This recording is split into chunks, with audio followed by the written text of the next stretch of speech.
the biodynamic visionary, and the coastal pioneer. Welcome back to our quiet little corner of the world. I'm so glad you're here. This is a space for you to rest, for you to breathe, and for us to explore the beautiful ancient world of wine together. Take a moment right now to get comfortable. If you're lying down, feel the bed rising up to support your back. If you're in a chair, adjust your pillows. Let your shoulders drop. Unclench your jaw. Let all the noise of the day simply fade away into the background. This is your time. In the world of wine, you'll often hear the word terroir. It's a French word, and people sometimes make it sound very complicated. But to you and me, here tonight, we can think of it in a much simpler, softer way. It just means a sense of place. It's the idea that a wine tastes like the ground the grapes grew in, the sun that warmed them, and the wind that cooled them. But I believe there's another part to that sense of place. The hand of the person who guides the grape from the vine to the bottle.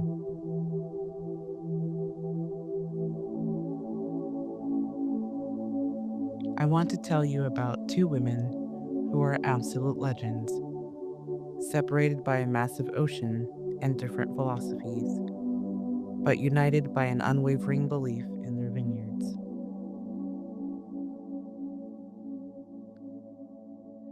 We will visit the ancient stony hills of Burgundy, France, and then we will travel to the cool, breezy coast of Chile.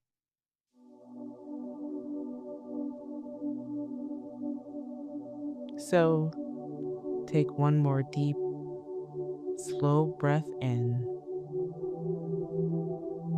and let it out with a long sigh.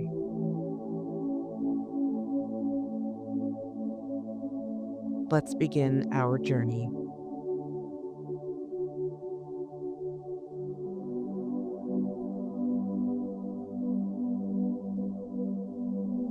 Imagine you are in a car driving through the countryside of central France.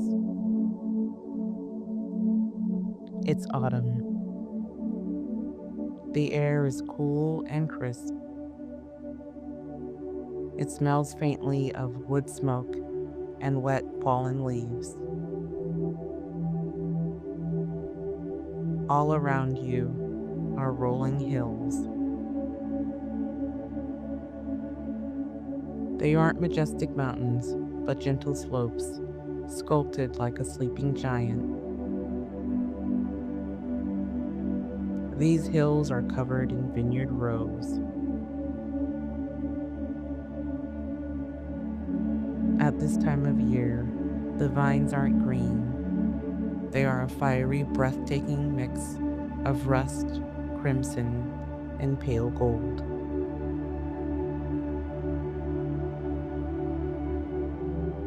This is Burgundy, a place that looks like a watercolor painting. It's a region that values tradition above all else. It is quiet. It is slow. And right in the middle of this beautiful traditional region is one of the most powerful, brilliant, and unique forces in the history of wine. Her name is Lalou Bize-Leroy.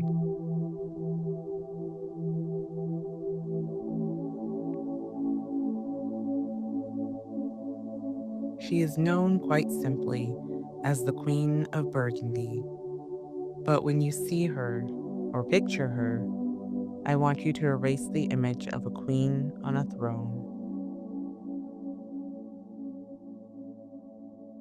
She is elegant, yes, but she is a woman of the earth.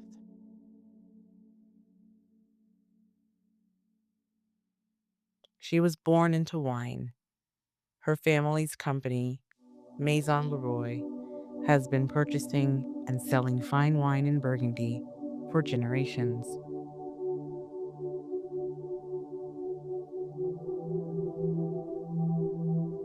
They were so well respected that they even owned a significant part of what is arguably the most famous and expensive wine property in the world, Domaine de la Romanée-Conti. She was brilliant, with an almost supernatural ability to taste a wine and know exactly where the grapes came from and how it would age. She became co-director of the legendary Domaine de la Romanée-Conti. This was a position of extreme power in the French wine hierarchy. In the 1970s and 1980s, modern agriculture was taking over. Farmers were being taught that they needed to use chemicals, pesticides, and fertilizers to make sure they got a big crop of grapes every year.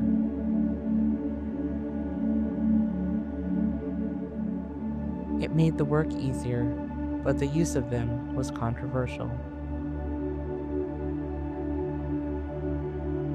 So, while she was managing this massive, world-famous property, she also started buying her own small parcels of land around Burgundy. She called it Domaine Leroy.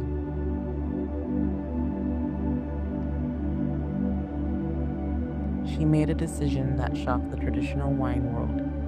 She announced she would be practicing biodynamic farming.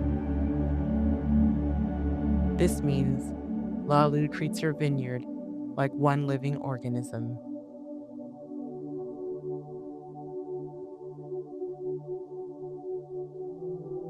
Think of it as a return to something ancient. She doesn't use any modern chemicals. Instead, she looks to the cycles of the moon, and she uses natural preparations. Things like teas made from nettles or ground chamomile to nourish the soil. Her focus was never on making more wine. It was on making better wine. A wine that truly, honestly, tastes like that stony hill in Burgundy. Picture her in her vineyards. Even in her 80s, she would still go into the rows. Instead of cutting the vines down short, she would wait until they grew long, and then, with her own hands, she would gently weave the tendrils around, guiding them, treating them like living things.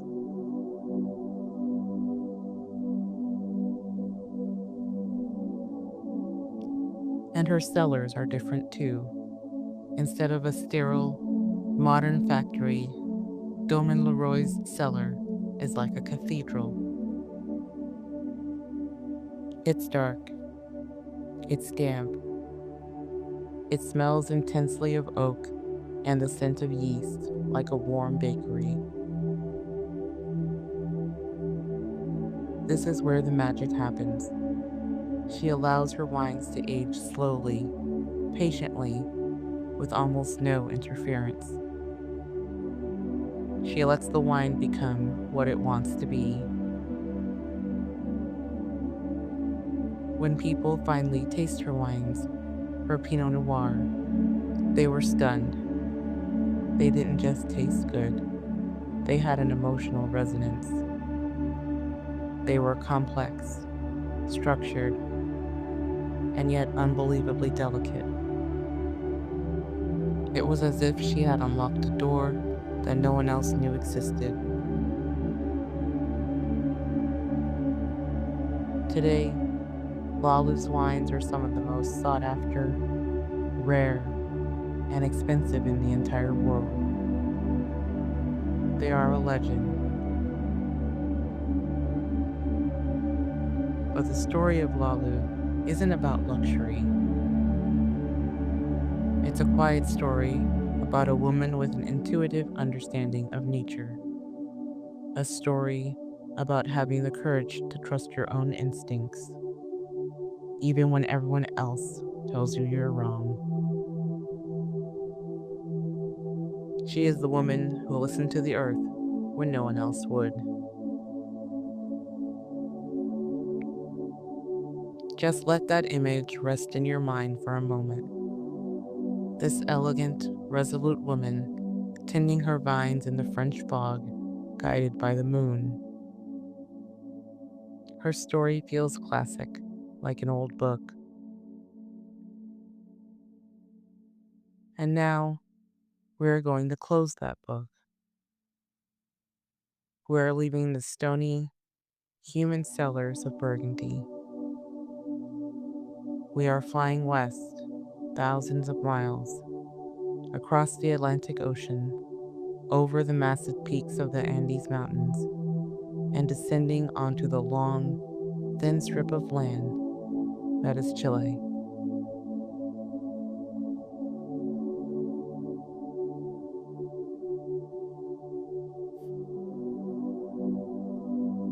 If Burgundy is about ancient history and tradition, this new place is about exploration, wind, and energy. We are in the Casablanca Valley. This is a valley that sits just a few miles from the massive, cold Pacific Ocean. In the morning, this whole area is blanketed in a thick, dense fog. It keeps the air cool, almost damp. Then, around noon, the sun breaks through, burns off the fog, and heats the valley floor. But then, every evening, a powerful, chilly wind from the sea rushes in.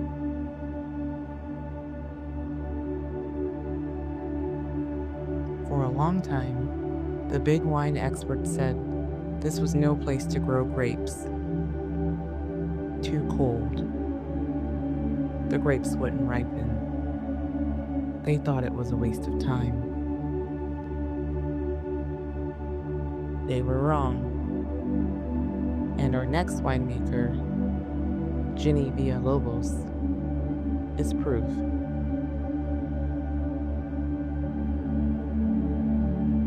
Jenny is Chilean to her core.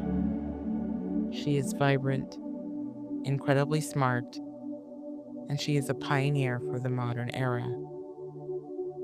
Jenny is a specialist. Her passion is not the red Pinot Noir Burgundy, but the bright, crisp white grape known as Sauvignon Blanc. Sauvignon Blanc is a wine that feels like energy. It doesn't taste like old earth or dark berries. It tastes like fresh cut grass, green apples, bright limes, and sometimes a kind of salty mineral character that reminds you of the ocean. But to make that style, you need a very specific set of conditions. You need that morning fog. You need that evening wind. You need that slow, cool ripening that locks in all those fresh, vibrant flavors. This is exactly what Jenny found in Casablanca. While others saw a difficult climate, she saw opportunity. She understood that this extreme coastal environment was the perfect home for her favorite grape.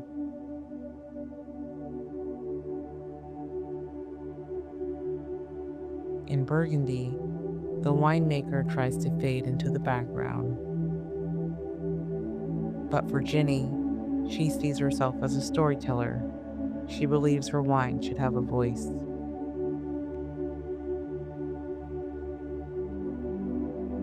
Picture her in her modern stainless steel winery. It is clean and bright. She is checking her temperatures, tasting her grape juice from various tanks, ensuring every step is precise. She isn't relying on old secrets. She is relying on science and a brilliant, highly trained palate.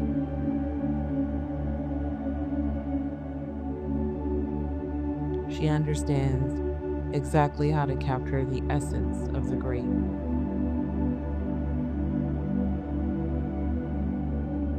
She uses different techniques, like letting the juice sit with the grape skins for just a tiny bit longer, to create wines that are not just simple and fruity, but have texture and a sense of complexity.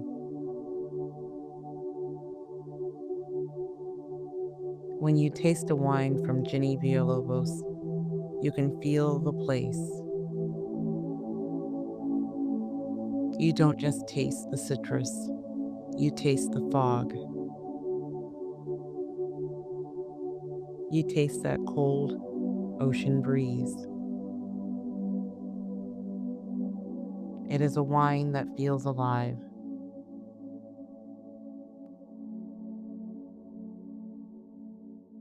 Jenny is making her own history right now. She is part of a generation of women winemakers who are transforming Chile from a place known for bulk wine into one of the world's most exciting regions for fine, elegant, and energetic wines.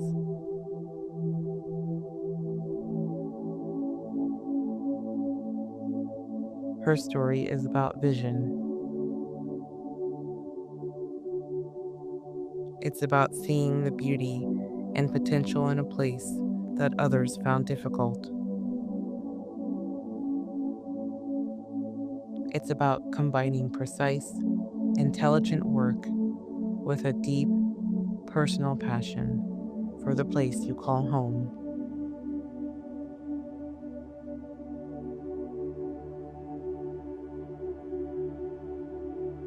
So, tonight, we hold these two women in our thoughts.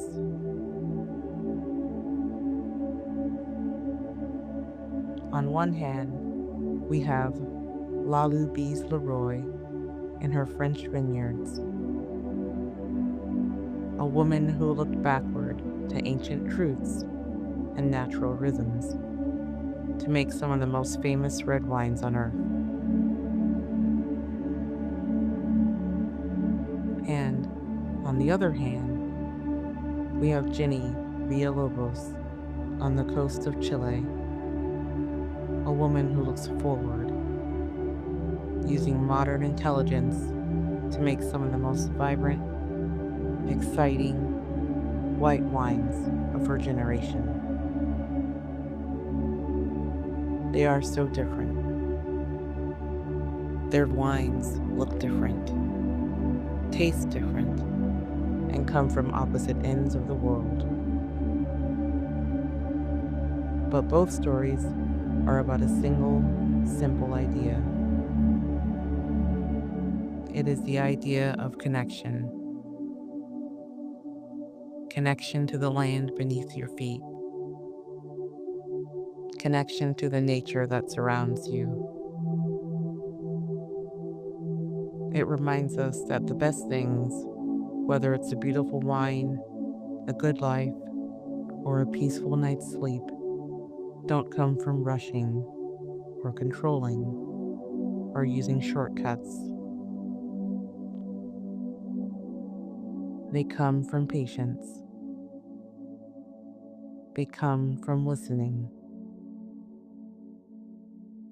They come from tending to what matters carefully, one little step at a time.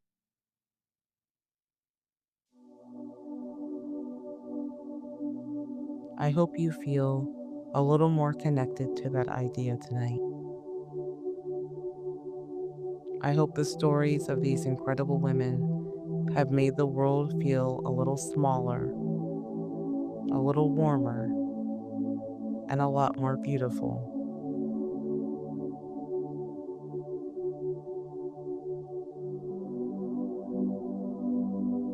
But now, our journey is over. Our stories are told. It's time to let them rest. It's time for you to rest. Thank you for spending this quiet time with me.